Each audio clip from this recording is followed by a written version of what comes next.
You've seen the movies. The silent assassin, the precise sniper, the Agent 47 who never misses. Well, I have bad news for you. Hollywood lied. Real life isn't Mission Impossible. Usually, it's Mission Incompetent.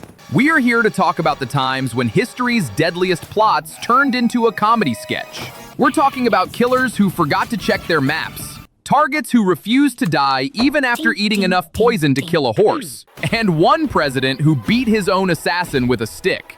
Welcome to history's clumsiest assassinations, when murder goes wrong.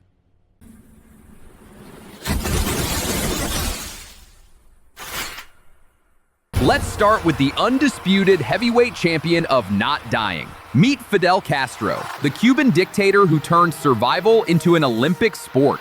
According to official records, the CIA attempted to assassinate this man 638 times. Yes, you heard that right. 638.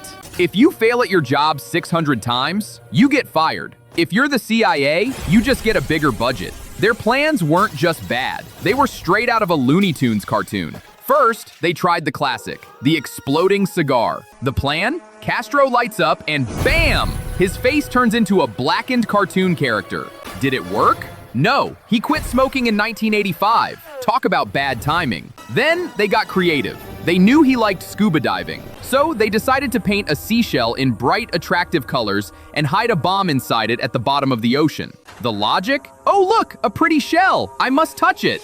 Boom! They scrapped it because they realized the ocean has waves. Who knew, right? But the wildest attempt involved a femme fatale. The CIA hired Marita Lorenz, Castro's ex-lover. They gave her poison pills to slip into his drink. She hid the pills in her jar of cold cream. Genius, right? Except the pills dissolved in the cream. When she tried to fish them out, they were just a useless, toxic goop. Castro figured it out, handed her his own gun, and literally said, "You can't kill me. Nobody can." She cried, dropped the gun, and they, well, let's just say they made up. The CIA tried poison pens, bacteria-infected diving suits, and even a poison chocolate milkshake. The milkshake actually made it to the waiter, but when he tried to grab the poison capsule from the freezer, it was frozen to the shelf. He pulled too hard, the capsule broke, and the poison spilled all over the fridge. The waiter probably just wiped it up and served a regular milkshake. Castro survived 9 US presidents. He died of old age at 90. The CIA spent millions, and the only thing they managed to kill was their own reputation.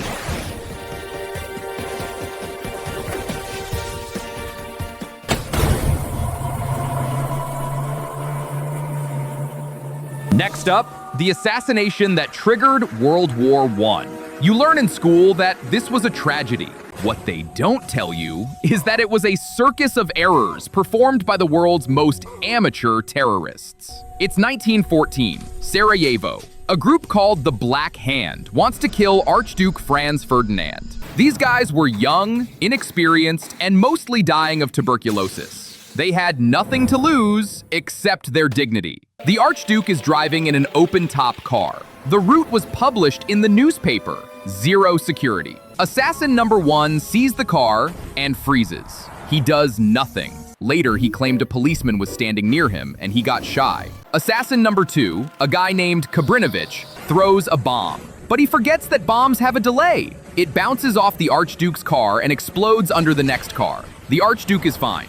Kabrinovich panics. He swallows a cyanide pill and jumps into the river to drown himself. But the cyanide is old and expired. It just makes him vomit. And the river? It was summer. The water was only 4 inches deep. So there he is, standing in ankle-deep water, throwing up, while an angry mob beats him up. Great start, boys. The Archduke is furious. But instead of leaving the city, he decides to go visit the wounded people in the hospital.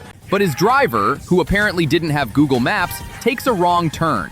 He realizes the mistake and tries to reverse. But the car's gears jam. The vehicle stalls. Dead silent. A sitting duck. And where did the car stall? Directly in front of a deli where Gavrilo Princip, one of the discouraged assassins, was eating a sandwich. Princip looks up, mouthful of ham and cheese, probably with mayo on his face, and sees his target sitting 5 feet away. He can't believe his luck. He drops the sandwich, pulls his gun, and fires 2 shots. Bang, bang. The Archduke and his wife are dead.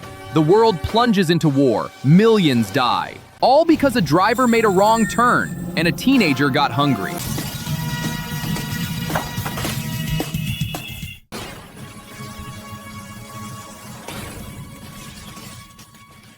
Let's move to 1835 America. President Andrew Jackson was known as Old Hickory. He was tough, angry, and carried a hickory walking cane. A house painter named Richard Lawrence decided he wanted to kill the president. Why? Because Lawrence was legally insane and believed he was actually the King of England. Lawrence hides behind a pillar at a funeral. As Jackson walks by, Lawrence jumps out, pulls a pistol, aims at the president's heart, and pulls the trigger. Click! The gun jams. Now, a normal 67-year-old man would run away or call for help. Andrew Jackson was not normal. He saw the gun, got angry, and charged at the assassin. Lawrence, panicking, pulls out a second pistol. He came prepared. He aims at point-blank range and pulls the trigger. Click! The second gun jams. Experts later calculated the odds of both perfectly working guns jamming back to back was about 1 in 125,000. Basically, the universe looked at him and said, "Denied, son, try painting." Now it was Jackson's turn. The president proceeded to beat the living daylights out of the assassin with his cane. He was thrashing him so hard that the crowd had to rush in to save the assassin from the president.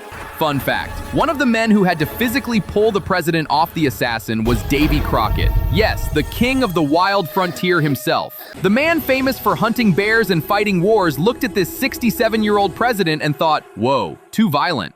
Lawrence was found not guilty by reason of insanity and spent his life in an asylum. Jackson spent the rest of his life convinced it was a political conspiracy. But the truth is, sometimes it's just humid weather and bad gunpowder. Moral of the story, if you shoot at the king or the president, you best not miss. And you definitely better hope he doesn't have a stick.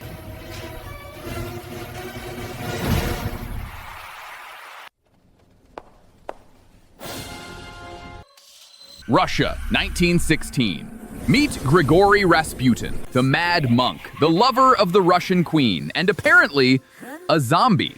A group of Russian nobles, led by Prince Yusupov, decided Rasputin had to go. They invited him to a party in a basement. The plan was simple. Poison him quietly, dump the body, go home. Simple, right? They served him cakes and wine laced with enough cyanide to kill 5 elephants. Rasputin ate the cakes, he drank the wine, and then he asked for more wine.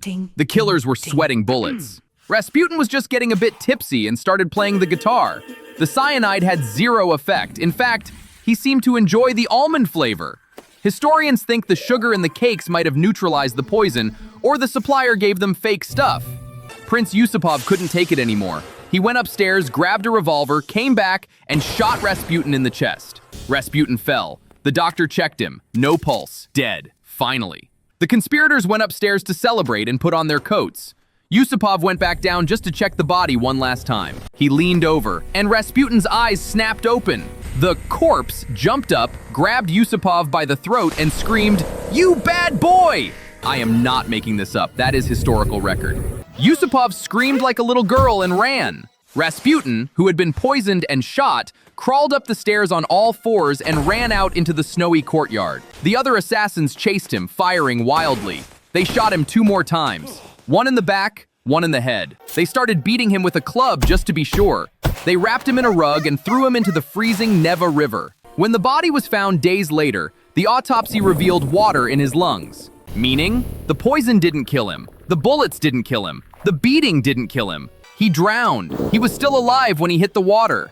If they had just waited 10 more minutes, he probably would have walked home and ordered a pizza.